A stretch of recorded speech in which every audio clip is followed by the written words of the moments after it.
You're listening to the Oz TV podcast, only on the Oz Network. Hi, this is Billy Garcia from Survivor Cook Islands, and welcome once again to the Oz Network's Survivor Ghost Island Recap. And this episode, I'm joined by Tanya from Survivor Thailand. How you doing, Tanya? I'm awesome. So good to see you. It's always great to see you. How are you loving the season so far? I like it. I don't love it. All right. I think there's just, for me, there's too many idols, and I don't know. I'm just not feeling it. You either love it or hate it. I've heard a lot of mixed feedback, and this one is not my favorite. It's not that I don't like the characters. I just don't like, I mean, seriously, how many idols were found last night? Like 3, 4? I mean, that's insane. So we should change the name of the season to Survivor Fiji Idols. Yes, yes. We had a rapper. Idols. We had a rapper, not a singer, but a rapper last night. That was pretty funny, actually. I liked the commentary about that, about he was not a very good rapper. That was funny. All right, so yesterday we start out with the merge, the big merge episode. And they gave themselves the name La Vida. I don't know about you, but the first thing that jumped into my mind was the song Living La Vida Loca. I don't know why that did. It just did. It does me too. So I don't know what their thought process is there, but yes, that's what it sounds like to me too.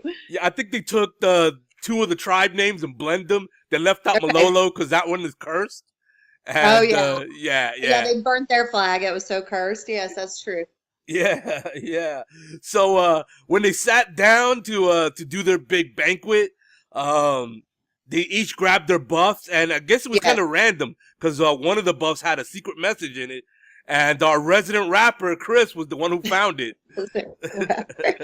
Yes, he was pretty lucky, but I kept saying last night, if he doesn't use that idol, he is ridiculous. Like, do not go to tribal council knowing that you and Dominick have all these issues and not use that. And sure enough, he did not use it. Yeah. Well, Chris found out that in the paperwork that he has to sneak off to Ghost Island in the middle of the night to retrieve his hidden immunity idol, but there was going to be more to it. So the first step was really to find a moment when everybody's sleeping and then sneak off to the boat that would take him.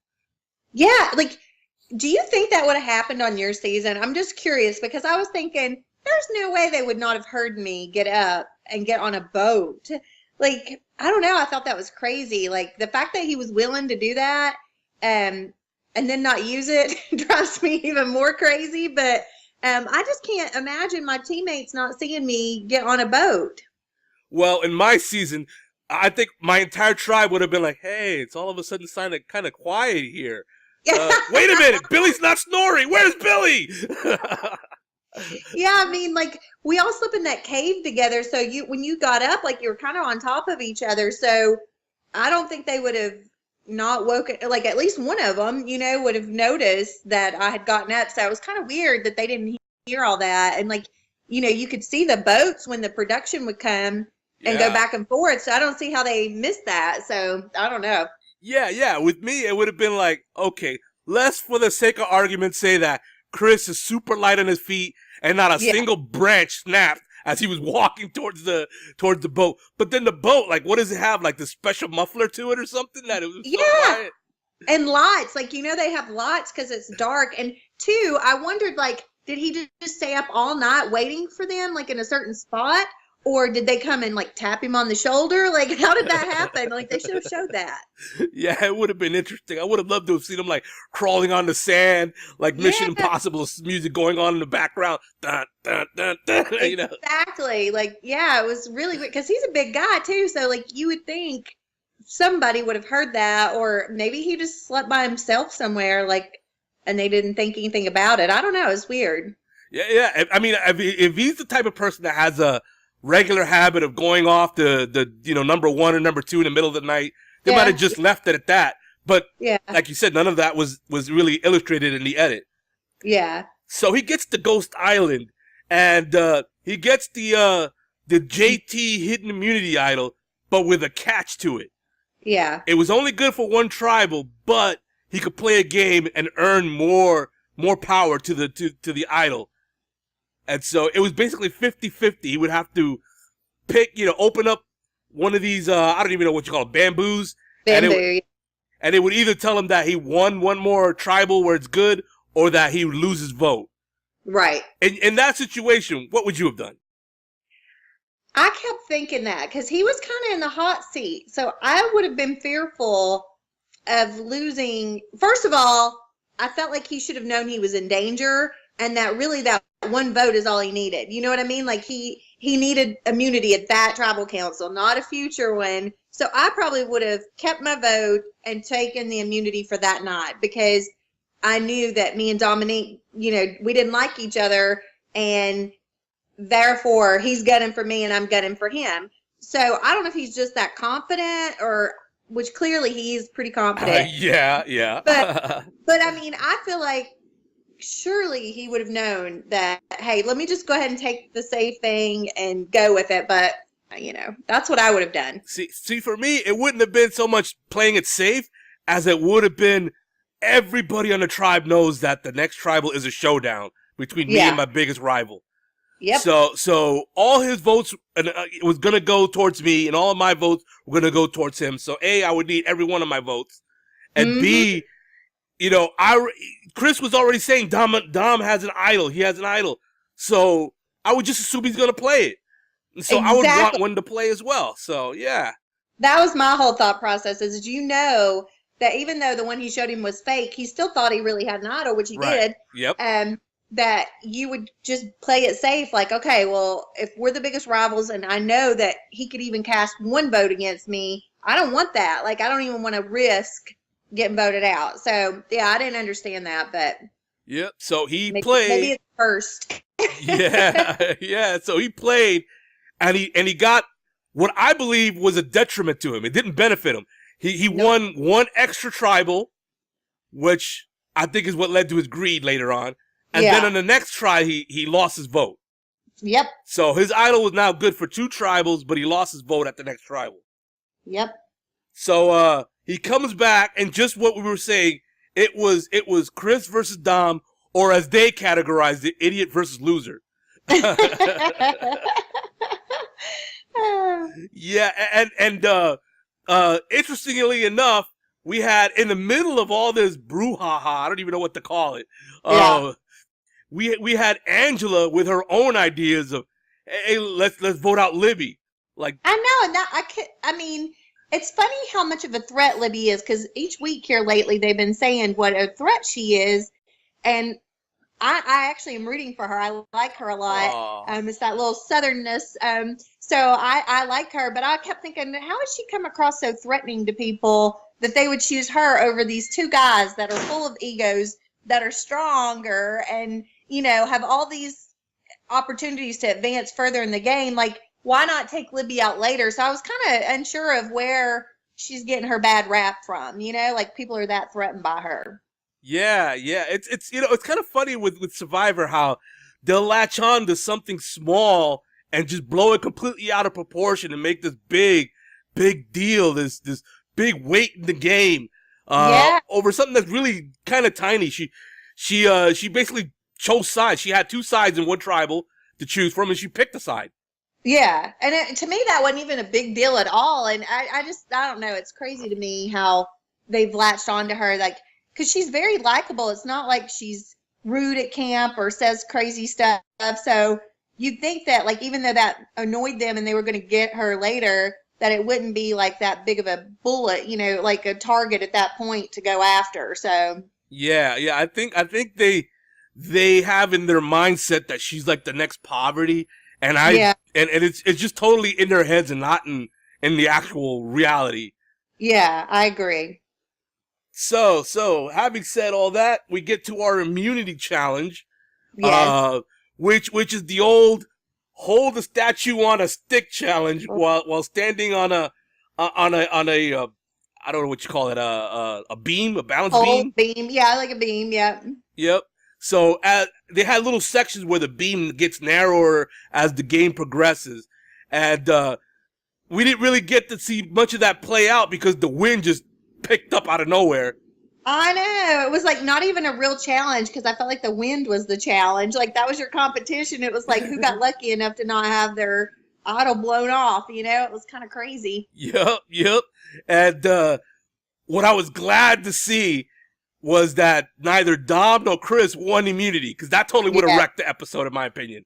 It would. And I actually like Kellen, too. I think she's pretty cool. So, I hope I'm saying her name right. I think it's Kellen, right? Yeah, Kellen. Because it reminds me of Helen from my season, but with a K. Kellen. But you know, I was happy for her too, like just to be able to go out there and show the guys, like, hey, you all can sit there and banter all you want with your egos, but us women are going to show you how it's done because the women, they did good. So I thought that was good. Well, I always feel like when it comes to anything that has to do with balance, women have an advantage.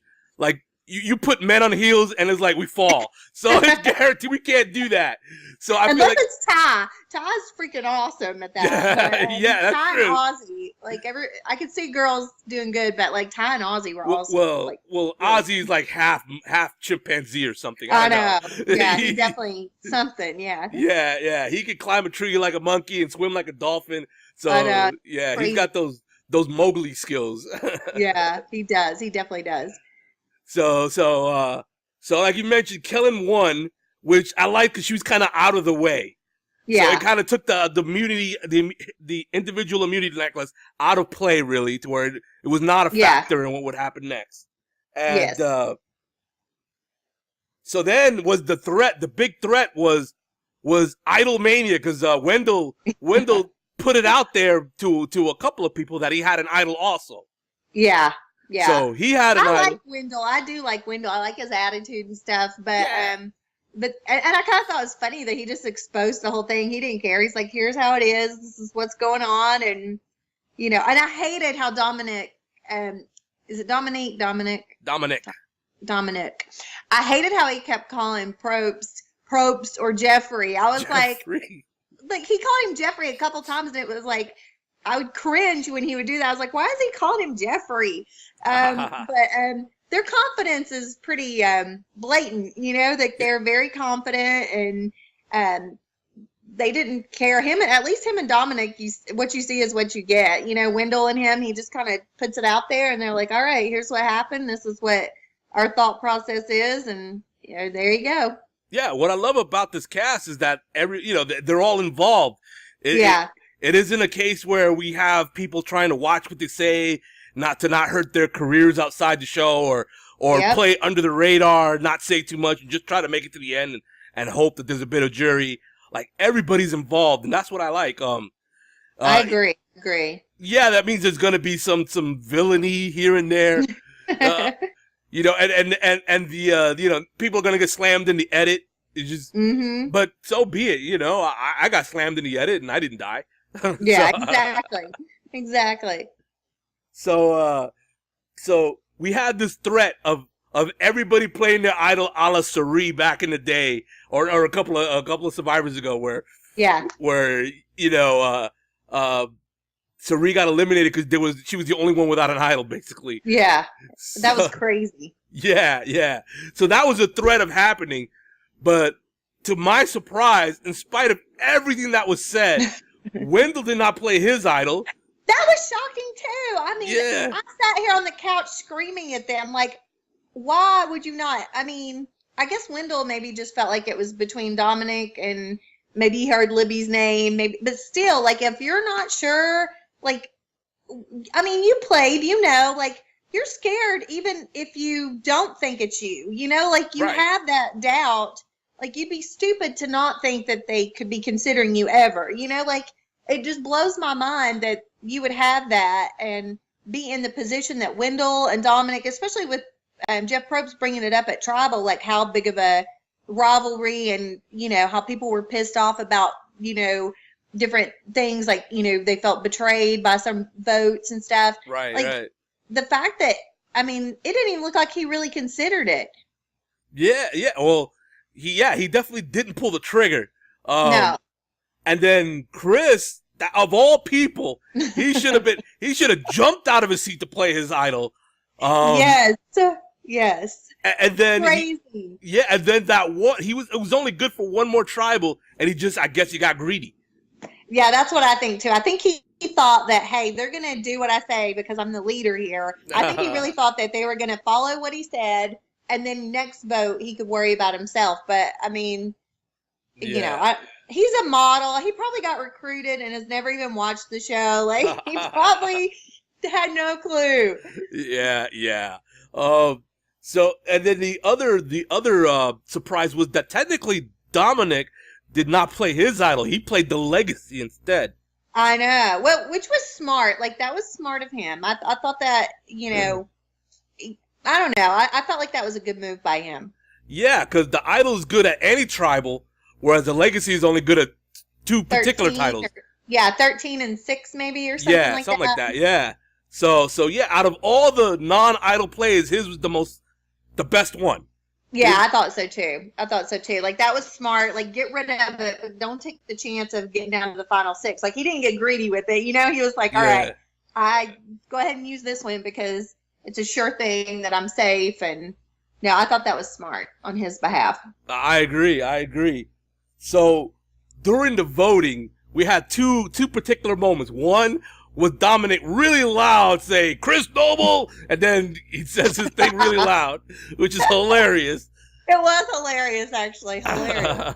And then the other one was Wendell's epic don't rap rant during his that was like, I got tickled, and he just kept going on. Like, he said it, and then like he said it again, and then I was like, he just kept talking about it. It was pretty funny. It was great. It was.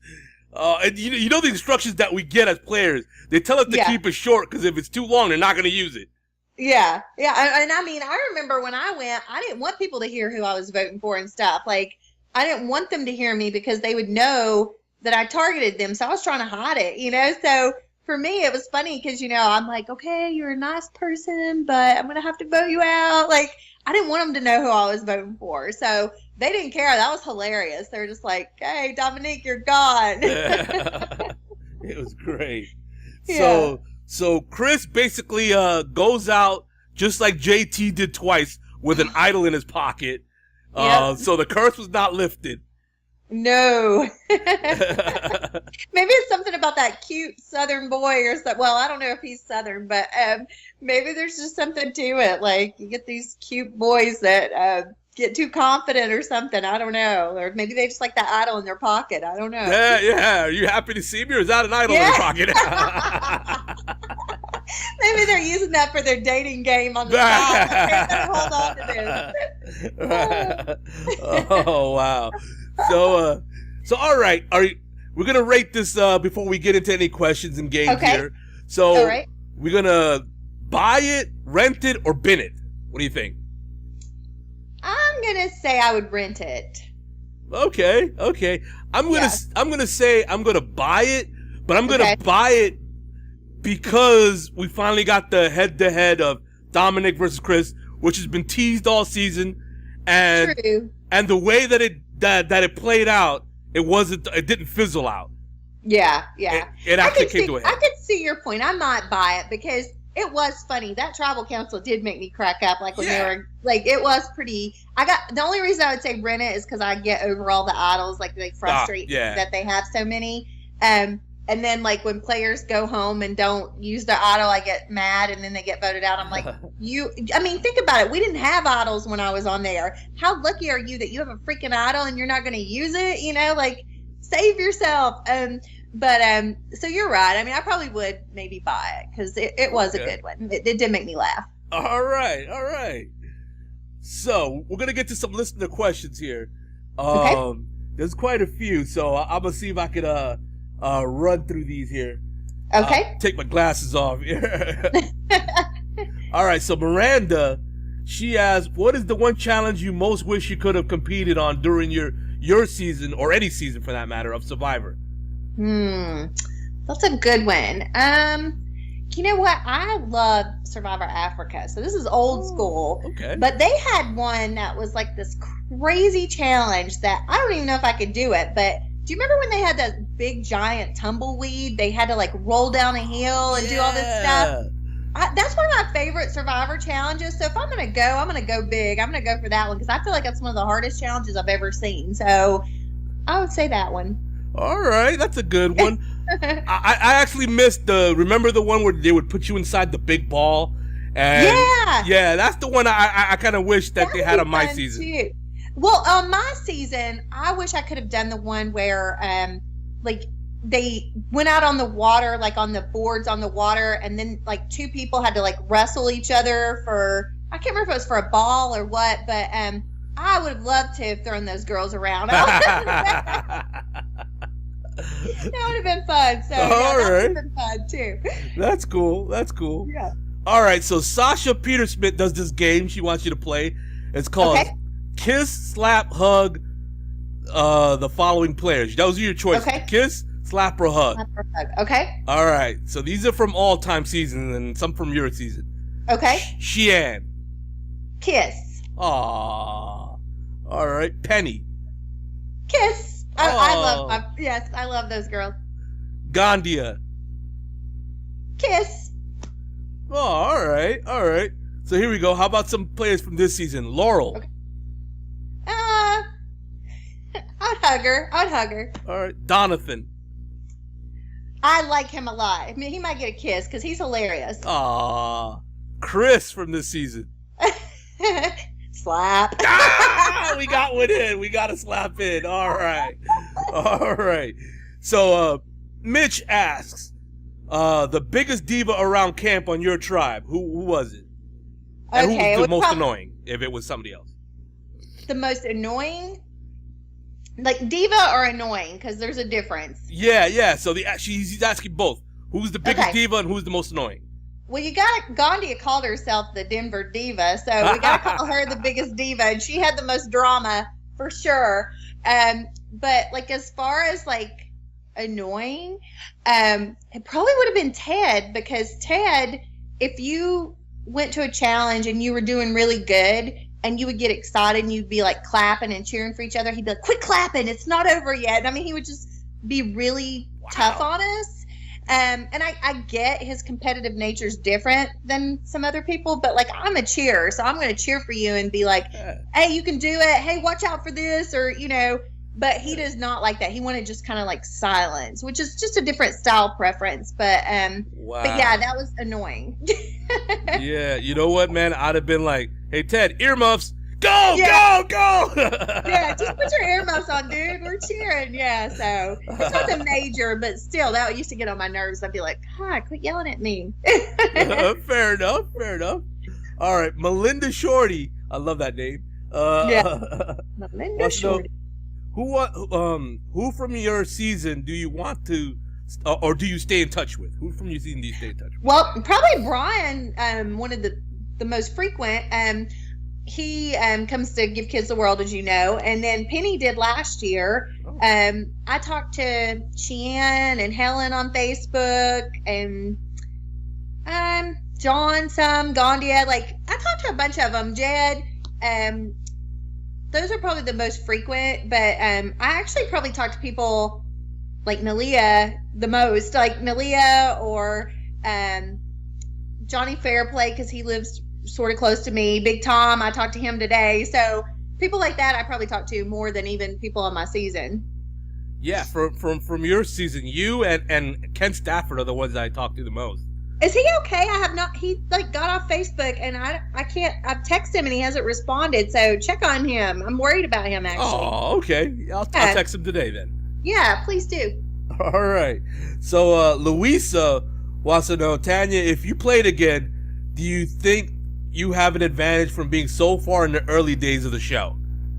I do. I think they probably, hopefully, because I got voted out early. And because it was so long ago, that they wouldn't really see me as that big of a threat because, they don't have a little history of me. So I think it would be an advantage. Plus, it would be an advantage to me now that time has gone by. Because when I first got on the show, I'd only seen seasons 1, 2, and part of 3 because I was getting cast when 3 was still on. So I feel like I know so much more now, and I was so much more naive then. So for me, it would be an advantage that way too, just because I really I didn't understand how important an alliance was and stuff like that. Like things that, coulda, woulda, shoulda. I feel like it would be an advantage all the way around.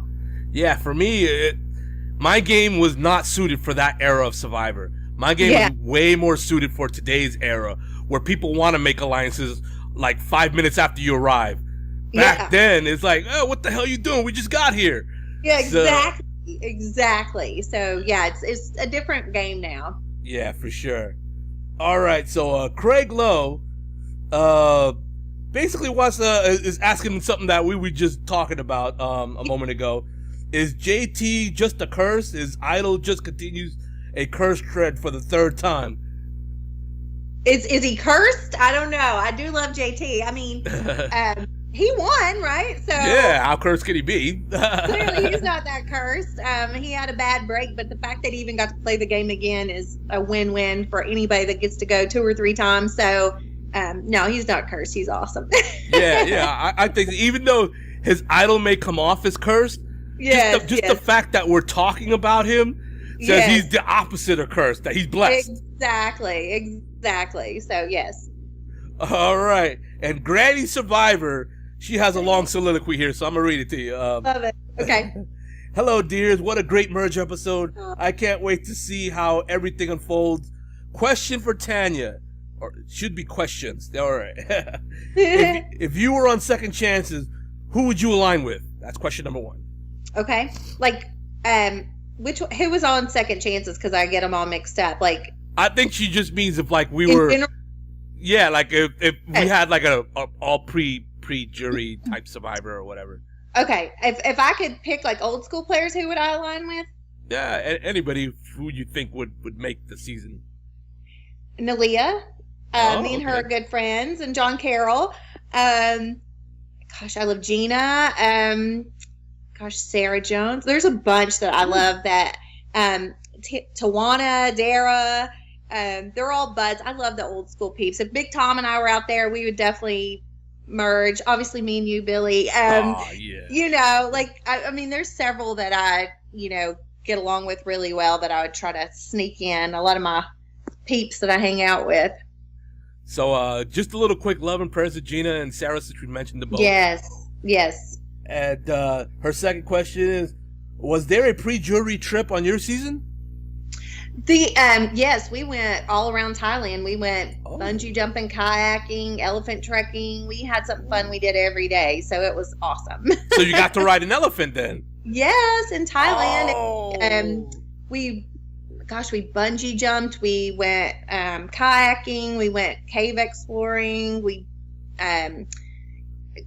did all kinds of scuba diving, snorkeling. We did all kinds of stuff. See, I would have traded on my jury trip. We got to go horseback riding on a trail, but I would have traded that in for elephant back riding. Oh yeah, it was awesome. It was really fun. And just we traveled all through Thailand to different villages, and that was really cool. Like, it was, a lot of them had never seen white people come through, so it was I mean, it was really, or people, I'm talking, when I say white, I don't mean just white, I mean like Americans. Like, they had never seen us come through their village. Like, they lived literally out in the middle of nowhere, like in little sheds, like made of straw. So it was really a cool experience. Cool. Yeah, when I went horseback riding, my horse didn't want me on his back. I don't blame him. I wouldn't want me on my back either. That is not fun to have a horse not want you on his back. That is not fun. Yeah. So her third question is, most random or weirdest fan interaction you've ever had? Oh my gosh, this is crazy, but it's kind of awful. So we were Give Kids the World, and this fan was talking to me, and he might have been autistic, I'm not really sure, but my husband walked up and didn't know that, and like told him this crazy joke that had like a crazy ending. Like, it wasn't a dirty joke, it was just kind of a dumb joke.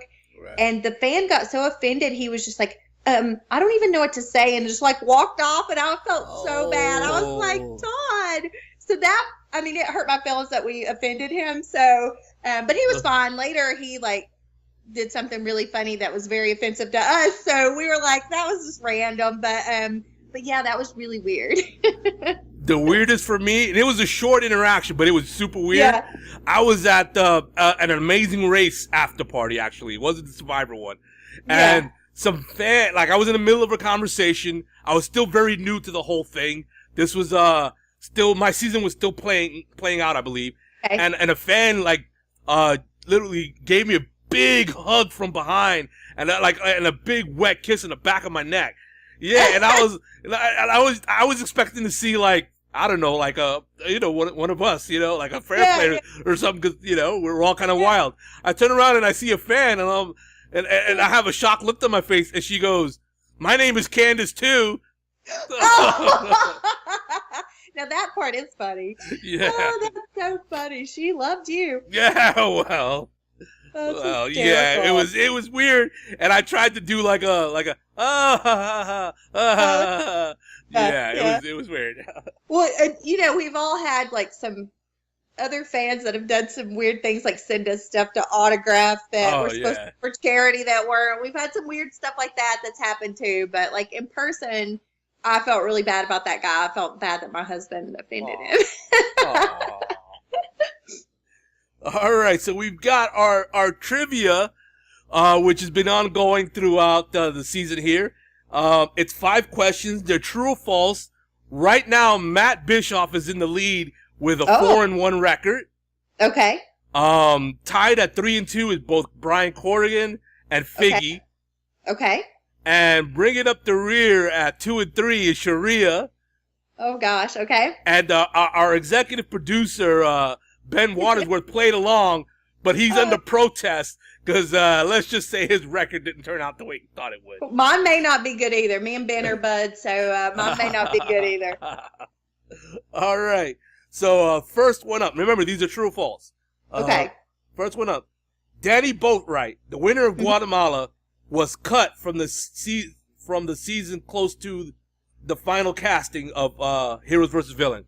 So during the Heroes vs. Villain, right at the very end, she got cut. True I think that's true. Sorry. Really? It's false. Dang, She rejected the offer and said she would only come back for an all-winner season, nothing else. Okay, well that must be what was in my head, because I remember they asked her, so that was a little tricky, but okay. Okay. So, when you can come back, you can come back. I think this was kind of easy, this next one, so the easiest one of the season, I think. Okay. Sonia Christopher was the first ever boot on Survivor, and she was 63 on her season.